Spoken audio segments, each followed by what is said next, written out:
In 1962, a reasonably low-budget movie adaptation of a popular spy thriller novel launched a series of films that endures to this day. That film redefined the fairly static spy genre in a massive way, made its lead actor a huge star, introduced one of cinema's most memorable theme tunes, and just won't f***ing quit. Here's the first James Bond movie, Dr. No.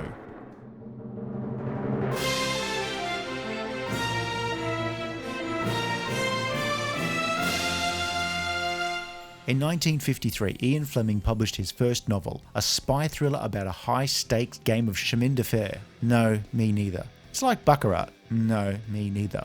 It's a card game, played in casinos. The book was called Casino Royale, and it detailed the exploits of a British Secret Service agent named James Bond. Casino Royale was a sleeper hit, but as Fleming released more and more titles throughout the 50s, public awareness of the Bond character increased.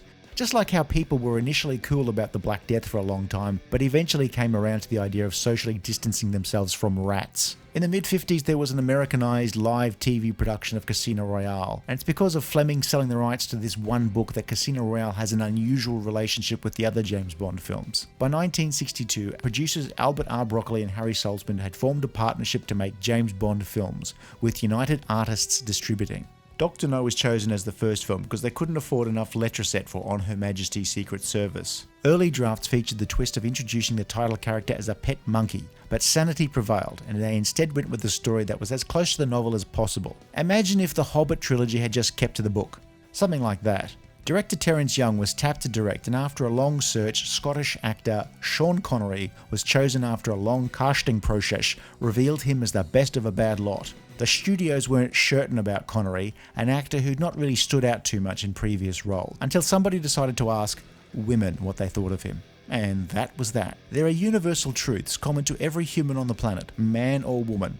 One of those is thirst. I admire your luck, Mr. Bond. James Bond. James Bond, Agent 007, has a license to kill, and also a small boat operator's license, and also a TV license, so we can watch EastEnders. Bond, as written in the books, is an English public school educated adventurer, while Connery's Bond is a Scottish brawler who needed some coaching in how to be cool and suave from director Terence Young, who, like Fleming, really thought he was James Bond. Connery was by all accounts a rough diamond when cast, which is ironic since he'd be defining cool elegance and masculinity for decades to come. Just like how polio vaccines would be the poster vaccine for why vaccines are good, and not vaccinating kids against preventable deadly or debilitating diseases is dumber than trying to cure a headache by setting off your car's airbags. Dr. No would set up a lot of the things we associate with the Bond franchise, as produced by Broccoli and Saltzman. Bond's boss, M, played by Bernard Lee, is a distant curmudgeon at times, but with a national interest at heart. If you carry a 00 number, it means you're licensed to kill, not get killed. M's secretary, Miss Moneypenny, played by Lois Maxwell until the mid-80s, when Roger Moore's Bond looked like he was in his mid-80s. Moneypenny carries a torch for Bond, who teases her about taking her out on a date, just as one would tease election campaign door knockers about voting for their candidate when you have no interest in voting at all. You never take me to dinner looking like this, James. You never take me to dinner, period. There's even an appearance from the armourer, Major Boothroyd, later known as Q, even though Desmond Llewellyn wouldn't appear as that character until the next film. Bond's famous Walter PPK is introduced, at the time used by many agencies, but in the years to come apparently only used by Bond, which must really suck for the people who work at Walter, who are still making the damn things but can't sell them to anyone else because, only Bond is known to use them. That's a very poor business model to have a factory set up to make Walter PPKs just for one customer. He loses maybe one in every film, so that's maybe 25 of the damn things. In Dr. No, Bond has no gadgets whatsoever, not even an electric toothbrush with a flamethrower in it. He has to get by purely on his wits. God help us. The storyline for Dr. No is very simple. A British Secret Service outpost in Jamaica is compromised and James Bond is sent to investigate. Almost everyone he meets there tries to kill him, and after the 20th attempts, Bond twigs that something may be up.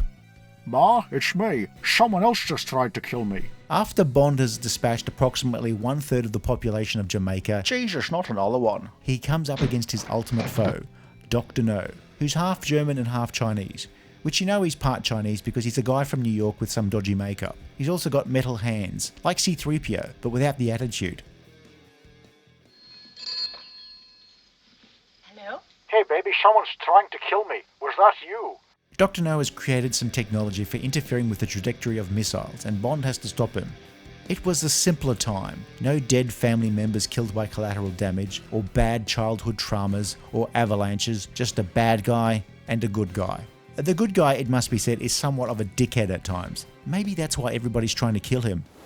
Ugh, it's that Bond guy again. He's just the worst. Open fire! Bond is irresistible to women, it seems, so even the ones who want to kill him sleep with him first. Bond hooks up with 3 women in this film. Sylvia Trench was meant to be the girl that Bond always has to leave in the lurch while he runs off to save England, but that only lasts for 2 films. Miss Taro is actively anti-Bond, but sleeps with him anyway because, I don't know, why not? Yes, a book written in the 50s that was turned into a movie in the 60s objectifies most of the women. They're sex objects. On the other hand, Honey Rider, played by Ursula Andress, features in one of the most iconic movie moments in a film series that has dozens of such moments. I put a black widow spider underneath his mosquito net. A female, and they're the worst. It took him a whole week to die. Bond at this stage wasn't superhuman, so his encounter with a tarantula makes him sick to his stomach. Jesus Christ, last night I literally shot out a bat. Dr. No is the most restrained Bond film of all. I'm glad your hands are sweating too. Of course I'm scared too. The format we know and love was only partially introduced in this film, with the gun barrel graphic and the theme tune and the basic mechanics of the British Secret Service, but there was still room to grow. It was made for a relatively meagre budget for an action film of this time. $1 million, Mr. Bond. You were wondering what it cost. As a matter of fact, I was. That was a lot of money at the time for anything other than an action film. Dr. No was what they used to call a smash, with boffo box office and legs longer than the average Bond girl. It redefined what people expected of a spy movie and changed the worldwide perception of British spies from effete gentleman adventurers to sex symbols. Bond was just a thug with a tux and a gun, but he wore it well, and we enjoyed his adventures anyway. Sergeant, make sure he doesn't get away. The music in this film is a British man's idea of Jamaican music, so it's mainly calypso themed, which was very big at the time with middle-class white people in Britain, so long as they didn't have to live next door to the musicians. Underneath the mango tree, Shit, sorry love, just trying to seduce you.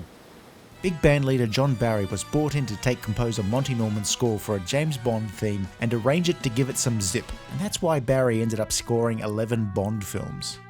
Is there some kind of assassins convention in town? No. Dr. No was the beginning of a cinematic legend. James Bond would return in From Russia with Love, where even more people would try to kill James Bond. Oh, for fuck's sake. If you enjoyed this video, please like and subscribe, leave a comment below, or check out some of our other videos.